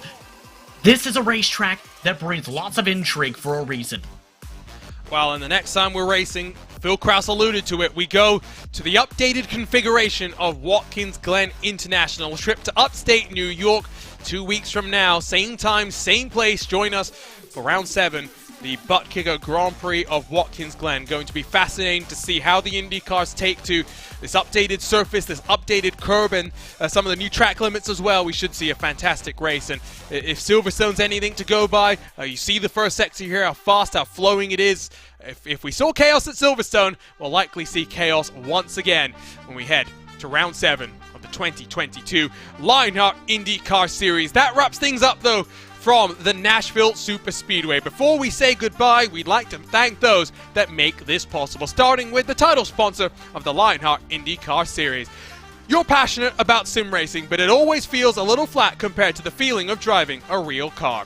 Now you can actually feel what it's like to drive a race car. Butt Kicker haptic hardware and software are easy to install and let you feel every bump in the track, slip of your tire, and engine redline. The tactile feedback is so accurate, you'll be driving faster and having more fun than ever before. The Lionheart Racing Series is powered by HyperX, makers of premier gaming gear like the legendary ultra-comfortable Cloudline of gaming headsets. Whatever you play, however you play, HyperX knows we're all gamers. For more information on HyperX products, visit hyperx.com. Next Level Racing is an industry-leading cockpit and motion simulator manufacturer devoted to creating the most immersive experience possible for the global sim racing community. Take your racing to the next level and visit www.nextlevelracing.com. Moser Racing is revolutionizing sim racing with the development of industry-leading hardware and software products like their R9 direct drive wheelbase and GS steering wheel. Featuring zero-delay wireless technology and made from high-end materials, Moser Racing delivers the precision you need to reach victory lane. Gomez Sim Industries are makers of high-end esports equipment and controls. Precision built using nothing but the best materials available today. Passion and handmade craftsmanship drive each made-to-order build, creating a driving experience like no other. Visit GomezSimIndustries.com. And it's not just them, but so many more that make this happen. To learn more about the partners of the Lionheart Racing Series, or to learn about the 3 competitions the Lionheart sanctioning body puts on, visit LionheartRacingSeries.com for more information. And do remember to stay involved on social media by following Lionheart to stay connected with the comings and goings of the virtual paddock. Next time we're racing, it will be at Watkins Glen International. 2 weeks from now, May 18th, 10:05 p.m. Eastern, 7:05 p.m. Pacific. Join us for the Butt Kicker Grand Prix of Watkins Glen. Next time Lionheart is in action, though, is much, much sooner. 9th of May, the Speedway Series returns for round 6 as it heads to the HyperX 200 at Kentucky. For now, though, we bid you farewell. Can anyone stop Phil Kraus? He's on a roll. He's got the groove. He's in the pocket. He's shredded down here at the Nashville Superspeedway. He's now 4 wins in a row, by far the man to beat in the 2022 Lionheart IndyCar Series. On behalf of the entire team at RaceBot TV, though, for my co-commentator Justin Prince, my name is Arjuna Kankipati, signing off from the Music City. We've had a ball, but next time we go racing, it will be at the cool and fast and flowing Watkins Glen International.